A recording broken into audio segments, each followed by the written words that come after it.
গণমাধ্যমে গিয়াসউদ্দিন আল মামুনের জমি নিয়ে নানা মিথ্যাচার ছড়ানো হচ্ছে, যার প্রতিবাদে সংবাদ সম্মেলন করেছে জমিদাতা শফিকুর রহমান। বুধবার ৪ সেপ্টেম্বর কক্সবাজার প্রেস ক্লাবে সংবাদ সম্মেলনে লিখিত বক্তব্য পাঠ করেন জমিদাতা দক্ষিণ বাহাতছড়ার জসিমউদ্দিন। তিনি বলেন, তার মালিকানাধীন তফসিলের জমি নিয়ে একটি পক্ষ বিভিন্ন গণমাধ্যমে মিথ্যা, ভিত্তিহীন ও উদ্দেশ্য প্রণোদিত সংবাদ প্রকাশ করেছে, যেখানে কোনো কারণ ছাড়াই বিএনপির স্থায়ী কমিটির সদস্য ও সাবেক যোগাযোগ প্রতিমন্ত্রী সালাউদ্দিন আহমেদের নাম ব্যবহার করা হয়েছে।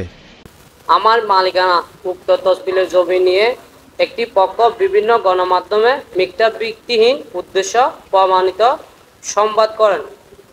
এই সব সংবাদের বিভিন্ন স্থায়ী কমিটির সদস্য সাবেক যোগাযোগ প্রতিমন্ত্রী সালাউদ্দিন আহমদ নাম প্রকাশ করাই হয়েছে। জসিমউদ্দিন বলেন, জমির প্রকৃত মালিক গিয়াসউদ্দিন আল মামুন। তার নামেই খতিয়ান ও রেজিস্ট্রি মূলের দলিল সহ ২০২৪ সাল পর্যন্ত যাবতীয় কাগজপত্র আপডেট আছে। এরপরও তাকে দখলদার উল্লেখ করে সংবাদ প্রকাশ করা হয়েছে, যা খুবই দুঃখজনক। প্রকৃত মালিক গিয়াসউদ্দিন আল মামুন, এর নামে খতিয়ান, সিজন, দলিল সহ ২০২৪ সাল পর্যন্ত কাগজপত্র আপডেট আছে। এরপরও তাদেরকে দখলদার উল্লেখ করে সংবাদ সম্মেলন হয়েছে, যা খুবই দুঃখজনক।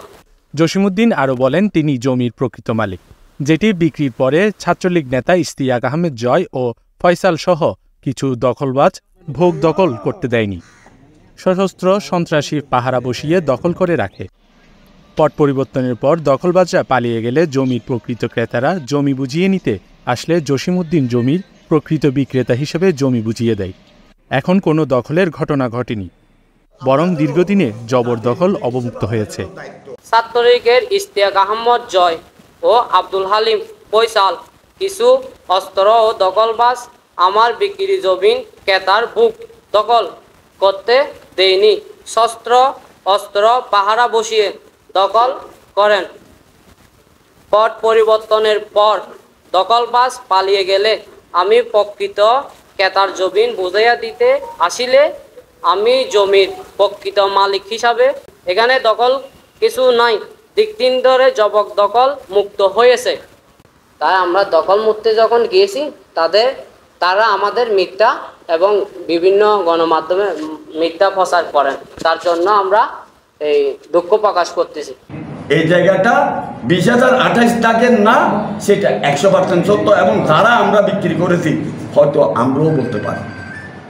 স্থায়ীভাবে দুই পক্ষের বিরোধী মীমাংসা দায়িত্ব পালন করেন কক্সবাজার পৌরসভার মহিলা কাউন্সিলর নাসিমা আক্তার বকুল। তিনি বলেন, বিষয়টি মীমাংসা করে দেওয়ার পরেও সংবাদ সম্মেলন করে অপপ্রচার চালাচ্ছেন রাজা মিয়া গং। রাজা মিয়াদের একজন প্রতিনিধি গত ৩-৪ দিন ধরে আমাদের সাথে যোগাযোগ করছিল। তো আমি ওনাকে ফোন দিলাম, ওনার নাম ইউসুফ বাবুল। আমি যে, বাবুল ভাই, গতকালকে বিচার আমরা রায় দিলাম, আপনারাও মেনে গেলেন। সকালে মিস্ত্রি এসে কাজ করার কথা, তো আপনারা বলেন যে খুব আর্লি মর্নিং আসতে পারবেন না, আপনারা 11টা-12টার দিকে আসবেন। তো 12টার আগেই যে একটা প্রেস ব্রিফিং হলো, এটা কেন?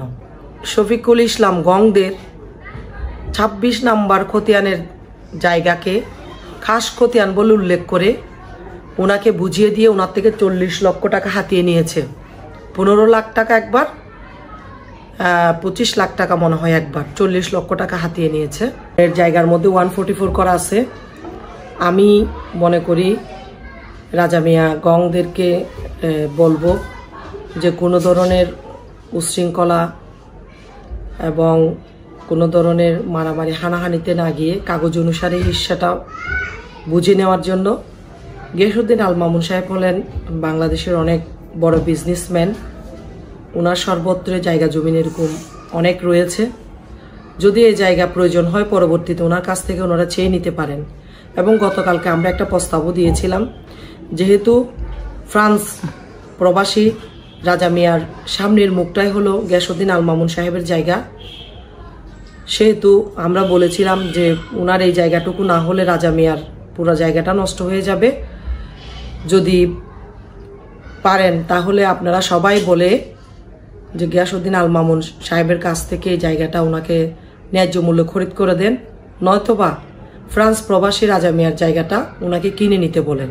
যেহেতু 12 নম্বর ওয়ার্ডটা আমার এরিয়ার এবং আমি এই ওয়ার্ডের একজন মহিলা কাউন্সিলর, আমি চাইবো না আমার ওয়ার্ডের মধ্যে কোনো ধরনের বিশৃঙ্খলা হোক। এদিকে জমিটির মালিকানার কোনো ডকুমেন্ট উপস্থাপন না করে সংবাদ সম্মেলন করেছে রাজা মিয়ার বোন। আরো 50-60 জন লোক হঠাৎ এসে আমার ভাই আমানি আলম রাজা 18 বছর আগে ক্রয় করা জায়গাটা জোরপূর্বক দখল নিয়ে গত 1/9/2024 তারিখে রাজা রিসোর্ট ব্যাপকভাবে ভাঙচুর চালায়। News desk, CCN।